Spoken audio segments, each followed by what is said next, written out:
नमस्कार, खबर समय जगत में आपका स्वागत है। मैं हर्षिता जौहरी। आइए नजर डालते हैं देश प्रदेश से जुड़ी तमाम खबरों पर।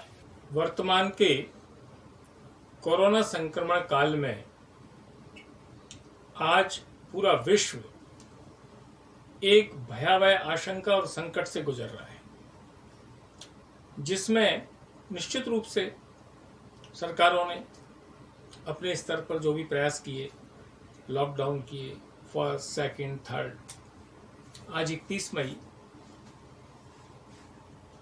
वर्तमान लॉकडाउन की समाप्ति का दिन है।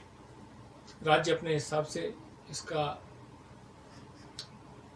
परिमार्जन या समाधान अपने हिसाब से निकाल रहे हैं। आश्चर्यजनक बात यह है कि देश में और विशेष तौर पर मध्य प्रदेश में लचर स्वास्थ्य व्यवस्थाओं को लेकर बार बार जनता ने भी, अनेक मीडिया समूह ने प्रश्न उठाए हैं। बीच में यह भी विषय आया था कि सरकारी चिकित्सा संस्थान खाली पड़े हैं और निजी चिकित्सा संस्थानों में पेशेंट्स की भीड़ चली जा रही है। जब ये प्रश्न खड़े हुए, उसके बीच में से फिर बहुत सारे विषय निकल कर आए कि ऐसा क्यों। फिर एक दूसरा प्रश्न सामने आया कि जो एम्स जैसे या हमीदिया, गांधी मेडिकल कॉलेज या अन्य भी जो अधिकृत किए गए सरकार के द्वारा, वहां कितने स्वस्थ हो रहे हैं, कितने स्वस्थ होकर घर लौटे, उसकी कहीं चर्चा होती नहीं दिखी।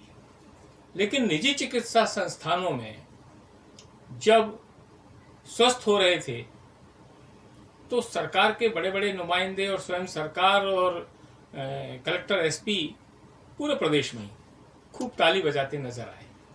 तो इसका मतलब क्या है कि क्या निजी चिकित्सा संस्थानों में स्वस्थ होने का प्रतिशत ज्यादा अच्छा था, या निजी चिकित्सा संस्थानों में लगातार पेशेंट भेजे जा रहे हैं और शासकीय चिकित्सा संस्थान रिक्त पड़े हुए थे।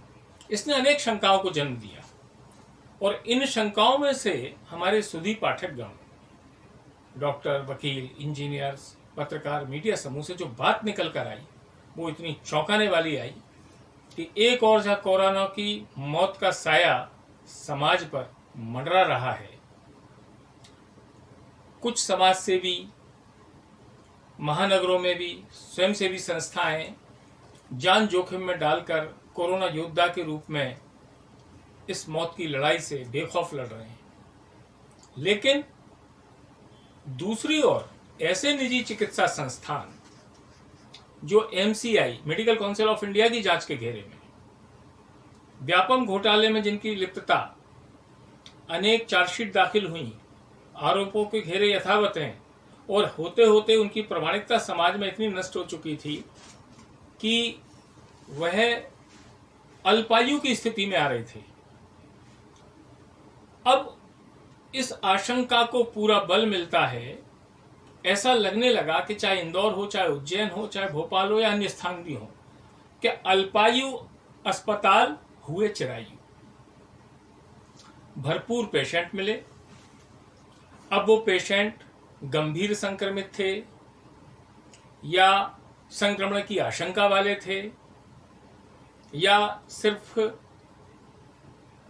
क्वारंटाइन करने की दृष्टि से या प्राथमिक उपचार की दृष्टि से, इसका जब पक्ष जानना चाहते हैं उन कारिंदों का, कोई कैटेगराइजेशन आज तक नहीं आया, कोई वर्गीकरण नहीं है।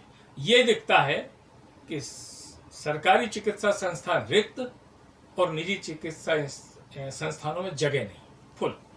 ऐसा लगने लगा कभी कभी कि उन निजी चिकित्सा संस्थान जो अल्पायु होने की स्थिति में थे, उन्हें कुछ एक योजना के अंतर्गत कुछ करप्ट कारिंदों द्वारा उपकृत करते हुए उनके उस आर्थिक पोषण की चिंता की जा रही है, जैसा कि शिक्षा विभाग में शिक्षा माफिया की गठजोड़ से करोड़ों पालक और अभिभावक गण कहें या छात्र कहें, जिनसे कहते हैं ना शिक्षण शुल्क का एक वसूल करने का अभियान चला हुआ है। क्यों चला हुआ है? जब उन नुमाइंदों से पूछते हैं तो जवाब दिया जाता है कि उनकी स्थापना खर्च, स्टाफ खर्च कहाँ से निकलेगा।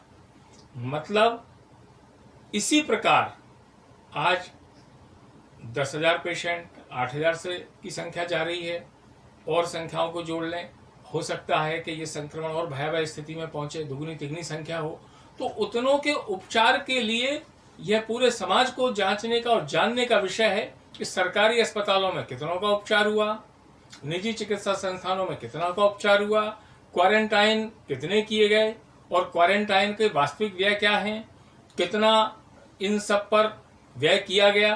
क्योंकि ये जो धारणा आ रही है समाज के उस प्रबुद्ध वर्ग से, वो यही आ रही है कि कोरोना के काल में अल्पायु अस्पताल हुए चिरायु।